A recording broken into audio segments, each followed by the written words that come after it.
people to view unfinished tasks in their life.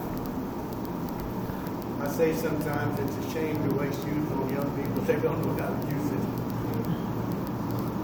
You sure would like to store up some of that energy for people like me and Prince, maybe Lou or Joan. We could use some of that youthful energy. If you look at Titus chapter 1, verses 5 through 9, Paul is writing to a young disciple to whom he had given responsibility on an island. And he is suggesting that you have unfinished business. What is your unfinished business? I share this quite often because it is the most profound illustration I can recite that deals with this. When General Lee was moaning the fact that the Civil War in America was robbing him of his time and energy to do some of the things that he and his wife had planned to do, she writes him a letter and said, what you don't get done, God expects others to do. And that has been a refuge to me. It's the refuge of the aged to realize that things will be left undone and we must depend on others to carry the freight, carry the ball, whatever you want to call it. I want to read you these verses and then I'll share just a little bit of devotional thoughts with you. For this reason, I left you in Crete in order that the things wanting you should set in order, and should appoint in each place senior oversight as I have charged you, always looking for one who is beyond reproach, faithful to one woman, one whose children hold faith, not accused of reckless living. For one who has oversight as a steward of God must be beyond reproach, not stubbornly self-willed, not easily angered, not given to wine, nor one who comes to blows, nor greedy after material gain, but hospitable, a lover of good things, sensible, just, holy, self-controlled, holding the faithful word according to the teaching, that he may be able to by healthy teaching, both to exhort and to convince the contradicting ones. Part of our unfinished task as teachers or leaders or believers is to convince those whose teaching may contradict our teaching. And part of my philosophy is if I have only one perspective, one point of view, I'm wrong even if I'm right. Unless I can see or you can see the other person's point of view, you don't know how to frame your argument to present to them your point of view. Because the unknown comes based on the known. But Paul talks about unfinished tasks. He was getting old. He knew that his time was short. And he had young men around him that he sent on missions to do particular work. And he trusted them. And by trusting them, he charged them. In some churches, they have a charge service where they charge people with duties and responsibilities, and then that becomes unfinished business. I wake up almost every morning, say, what can I do new? What can I do different? What can I do better? What is left undone? What must I do? What do I need to do? And what do I want to do? Things that must be done must be done. Things that need to be done can be delegated. Things that you want to do may have to wait. It's not your will or your desire, but what is the unfinished task? And what do we do to finish our assignment? Jesus was very clear, as the Father has sent me into the world, so send I you. It's a subcontract. The very same contract that Jesus had to share his life and give his life for the redemption of souls. He expects those who followed him to give their life as a witness and share their life with others for the redemption of souls. It's called the soul cure. That's our unfinished task. If we are in a school or a business or a church or a family, what is the unfinished business?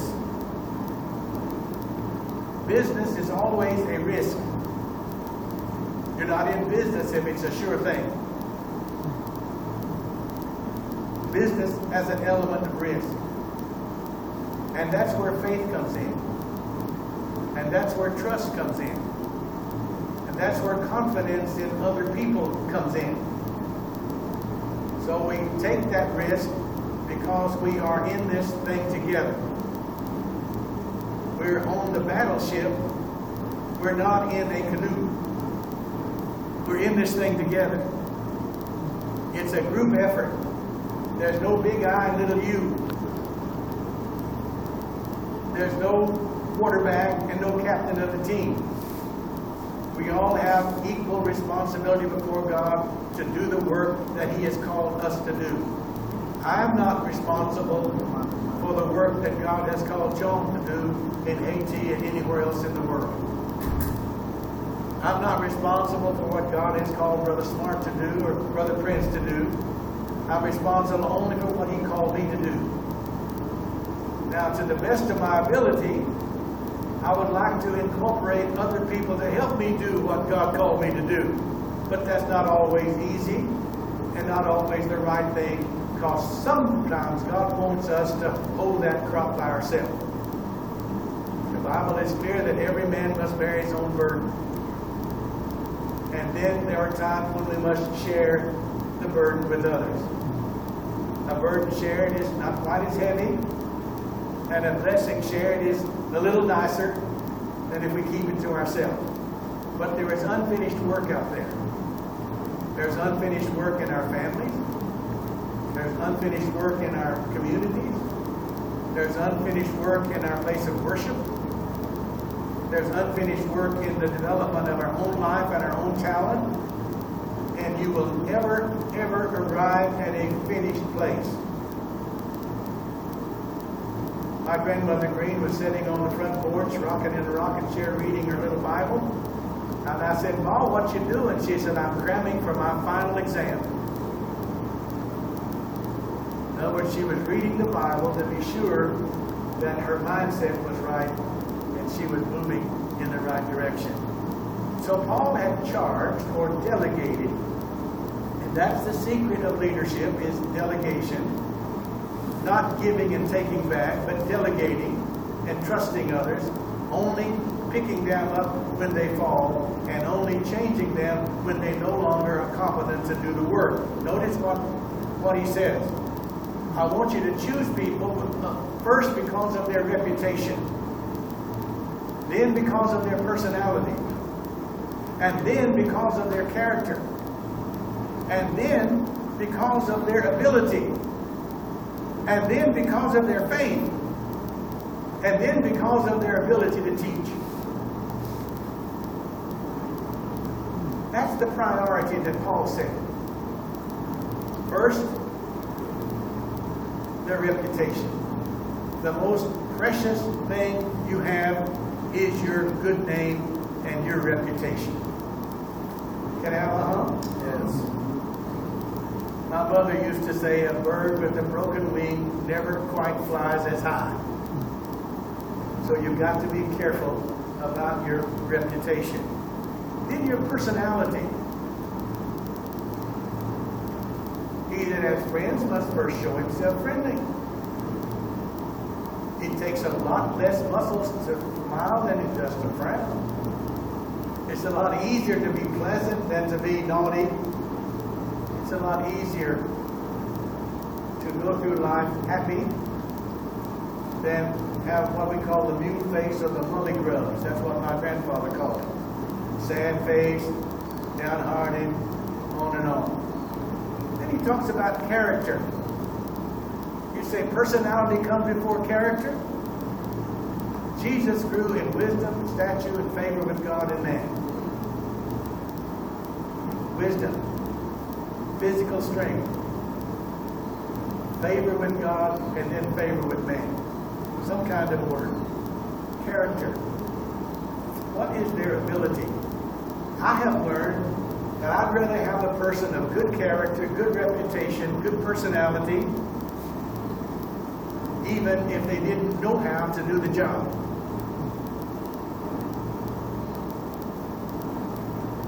My uncle, who was a truck driver in World War II, had a broken arm and he wouldn't stretch out more than this.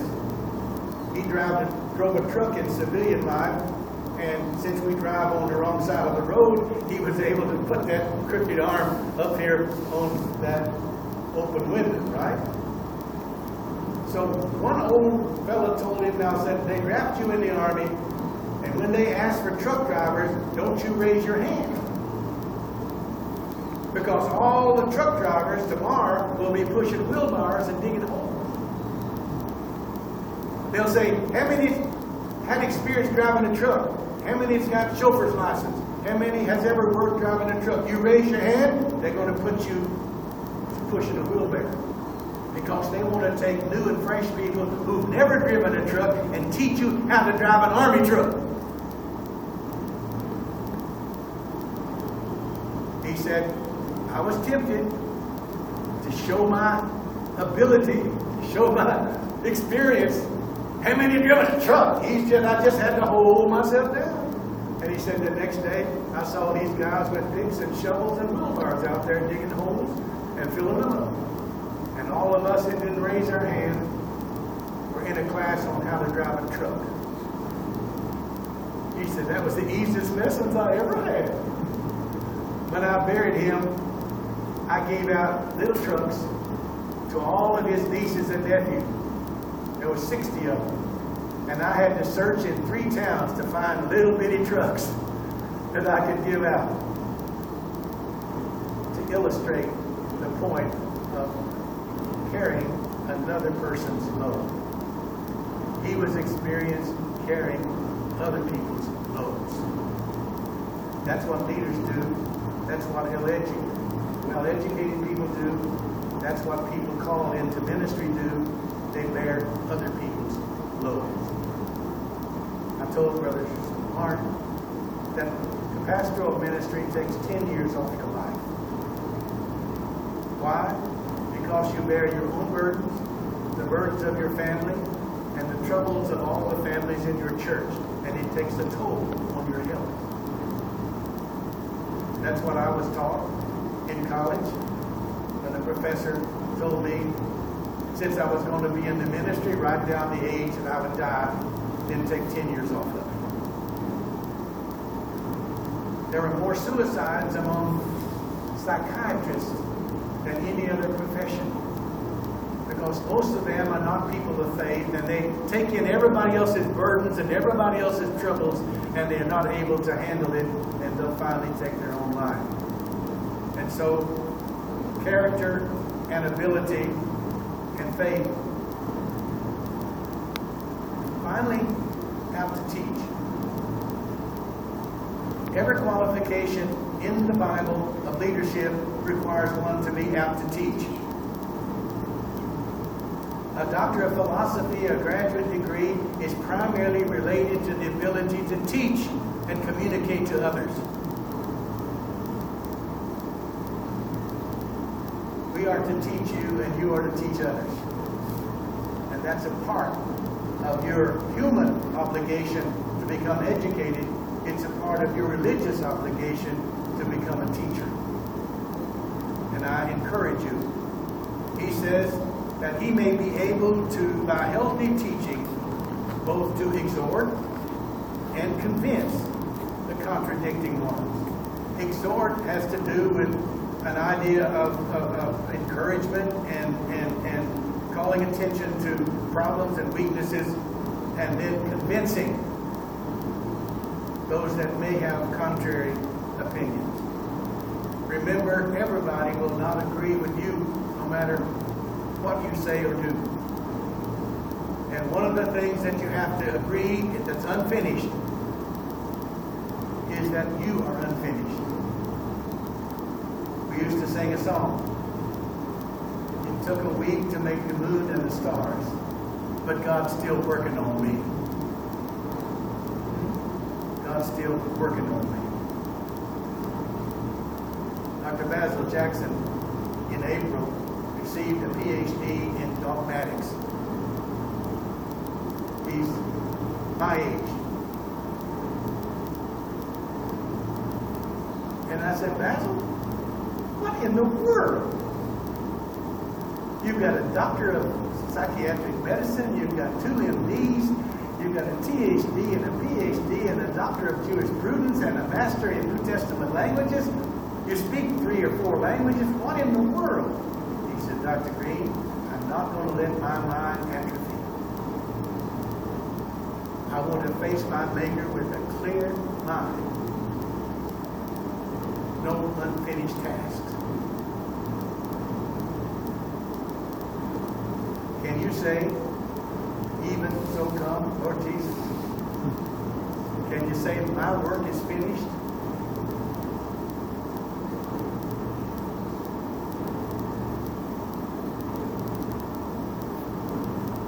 I tell a story about my grandfather. You've heard this before, I guess. You've read some of my books. A city slicker came to his place one Sunday afternoon after church, and my grandfather proudly showed him his crop of corn. The county agent, that's the agricultural person for that county, had praised my grandfather's crop of corn. It was producing well above the average bushel per acre. He was proud of that crop of corn. And this city slicker, who don't know anything about growing corn, thought my grandfather was a little arrogant and told him, you should recognize the fact that God gave you that land. And God sent the rain and the sunshine and put the minerals in the ground. And God made that corn grow. You should be giving God the credit instead of taking credit for yourself. He said, you should have seen that field when God had him by himself.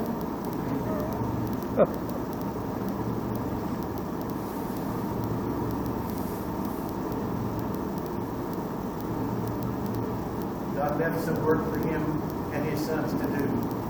And even his own mule. There was an unfinished task even when it's available. In Great Britain, no one has a backyard. No matter how small or how large or how elaborate their backyard is, it's called a garden. Why? Because during the world wars and during all the problems that any country has, many of the poor folks had to use their backyard to grow vegetables and food to survive. And so now, even though they don't do that, it's still called a garden. How does your garden grow? What does it take to grow a garden? Diligent cultivation, careful, prayerful planting, unceasing effort, constant attention, saintly patience, and then it must be touched by the hand of God or it will not grow. So even with all of our effort, we must not fail to give God the credit for what is accomplished. So your unfinished task is not your work alone. My mother, being an educator, when she found out that I was starting a graduate school in Tennessee, she asked me, son, what do you know about graduate school? I said, Mom, I don't know much, but since God told me to do it, I think He's going to help me. 30 years. I never missed a payroll. Never failed to pay all the bills. Never missed a mortgage. When someone died or retired, or I had to terminate them, God always had somebody standing in the line to take their place.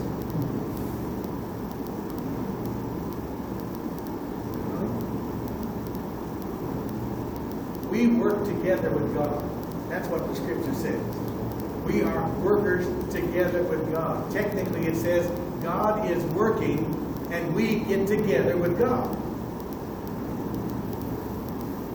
So God is doing a work in the world. We have to line up under His authority and get together with His program, because our unfinished task is directly tied to what God wants you to do with the rest of your life. And it may not be what you want to do. I have constantly been pulled in other directions, as most of you have. President Carter tried to put me in his cabinet in Washington. President Reagan offered me a position in the Pentagon. I went to Washington to the Pentagon, and they showed me 11 admirals and generals that was going to work with me in my office. They showed me an elaborate office. Then I sat down with Knopfsinger, President Reagan's front man, and we had a heart-to-heart talk. And he said, Dr. Green, being a member of the club, can you force civil rights legislation on 18 million people? I said, all my life I have preached and taught and begged and pleaded for people to be fair and honest and just in their relationship with other people. If I have the authority to make people rent their house or not discriminate, I may not use that authority as wisely as you might think. I do not wish this position. Please tell President Reagan I will write in that white paper explaining my position. I left and went to Tennessee and started Oxford Graduate School. I wonder what would have happened to me and you if I had taken that position in Washington. Very lucrative, very prestigious, right down my alley, because God called me to work with people of color and minorities. And that's been my ministry all along. I thank you for being here. I thank you for trusting Dr. Malou and myself and these ladies and Dr. Muhammad and others who will teach you here. But this school is not about us. It's about you. It's about you. It's about what you can do with what you learn here to fulfill the unfinished task that God has laid on you. I ask you, what is your 5-year goal? If God gives you 5 more years, what do you expect to do with those 5 years? I teach that the last 5 years of life should be the most productive. Someone said, how do you know when the last 5 years start? They start in the morning. Tomorrow morning. You've got to get up with the mindset that God is going to give me 5 years to work on these unfinished tasks. The next day you get up, God's going to give me 5 years to work on this thing. And you work that way. There's no discharge in this one.